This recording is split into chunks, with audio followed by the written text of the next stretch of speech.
Hello everyone, welcome to the latest TM Brunsdon market update. Hope that you're all keeping fit and well. I'm pleased to have with me Mark from Brooks Macdonald, who is the investment manager for the Brunsdon investment funds. Good morning, Mark. Let's talk tech. Technology keeps advancing. What's happened in the tech space so far this year? Yeah, we've seen a real kind of explosion in interest really in the tech market once again. Really, there's been a few factors that have been driving the performance of tech stocks. Partly it's because they underperformed very significantly in 2022, and what we have seen since then is a renewal in interest in companies that had been quite beaten up, frankly, by the market. But a little bit more recently, we have seen a real interest in the generative AI space. Now, generative AI is quite different from maybe this more sort of science fiction, artificial intelligence. Generative AI is a program or a system which is very, very good at analysing very large sets of data and using that analysis to then sort of reproduce that in a relatable way that could almost be thought to be human. So we've seen some real advances within that space, and companies that are at the forefront of that generative AI story have seen their share prices move very significantly over the past sort of few weeks and months. Generative AI. Let's take a bit of a deeper dive into that and in the way of how it affects companies and the economy. Yeah, I mean, the implications for adoption of generative AI are really significant. So there are suggestions that if companies were to broadly adopt generative AI or similar systems, then it could lead to quite a dramatic increase in productivity, potentially leading to maybe a 7% increase in global GDP over the next sort of 5, 10, 15 years, whatever it may be. So for what it's worth, our thoughts are that the generative AI story is very relevant, it is very real, it is here to stay, and it has the capacity to be, a serious disruptor to how companies work, to how people work, and potentially has significant benefits for the global economy over the longer term. But there are questions that remain as to where we're headed with that. 7% GDP is a big number. It's a very large number, and that is why we've seen that share price of those sort of front runners really perform exceptionally well, because of the potential for the adoption of generative AI. Can you give us an example of what you would term a front runner? Well, a company such as Nvidia is a very well-known company. It's a manufacturer of semiconductors. Specifically, it makes what are called GPUs, which stands for Graphics Processing Unit. They were originally devised for video games, but actually, as part and parcel of their architecture and how they work, they're very, very good at processing very, very large sets of data very rapidly.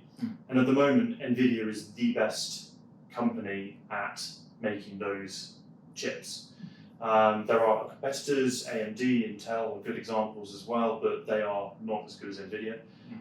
So Nvidia has basically has the marketplace at the moment, and its share price moved to a 226 times price to earnings, which is a fairly simplistic measure of the valuation of a company. But to put that into context, the wider market currently sits at around about 15, 16 times.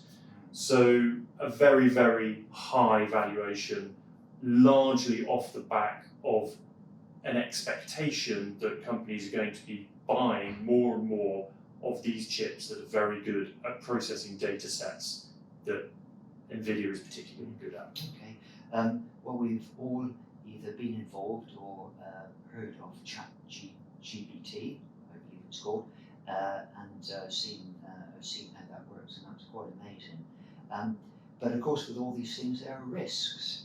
How would you assess the risks from, say, the investment point of view? Yeah, absolutely. I'll stick on the investment point of view, because clearly there are social risks associated with the adoption of AI, either generative or broader, which I won't necessarily go down that rabbit hole, as it were. Yeah. But in terms of the investment risk, the first one we've already slightly touched on really is that some of these sort of companies that are at the forefront of this, Nvidia I've already mentioned, have moved to quite substantially high valuations. So there's clearly a valuation risk associated with some of these names. You've also mentioned GPT. Well, Microsoft have a share in GPT. They basically co-own it. Again, Microsoft share price has moved quite significantly, as have other large mega cap tech names that in one way or another have an association with generative AI story, even down to Meta, Alphabet, etc.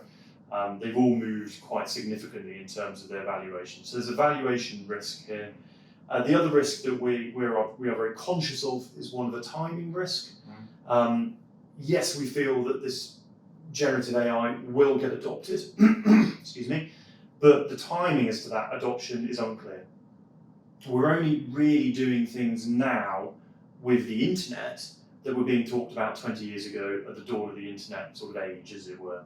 So it could be that the adoption of generative AI is very rapid, but it could be 15, 20 years. We don't know, and it's unlikely to be smooth sailing over that period of time.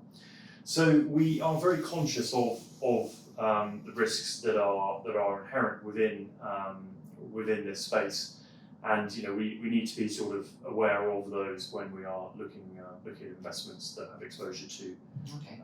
Okay. And final question really is, how does that reflect with the BAM funds? Could you talk what exposure we have? Absolutely, yeah. I mean, technology has been one of the key themes we've been playing in our portfolios and in the BAM funds for quite a long time. We do still have direct exposure to tech that has exposure to the first order movers, but also some of the second order movers as well. And that's quite an important distinction, because what you can find with these technological revolutions is that the early movers, the first adopters, aren't always the ones who are going to see the distance. If we look back to the dawn of the internet age, Sun Microsystems was deemed to be the front runner, and no longer really exists. You can come a little bit more recently with smartphones. Nokia, BlackBerry were the early winners there, but actually, again, they don't really particularly exist in the same way that they once did. No.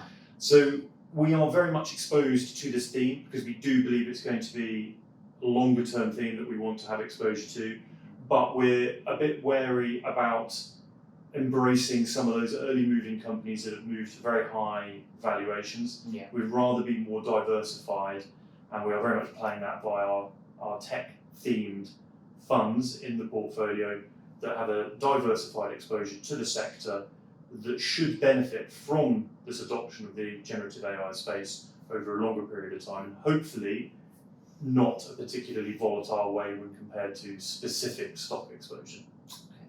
Okay. Well, thank you, Mark, and thank you very much for watching. If you have any questions, as always, please be in touch. Thank you.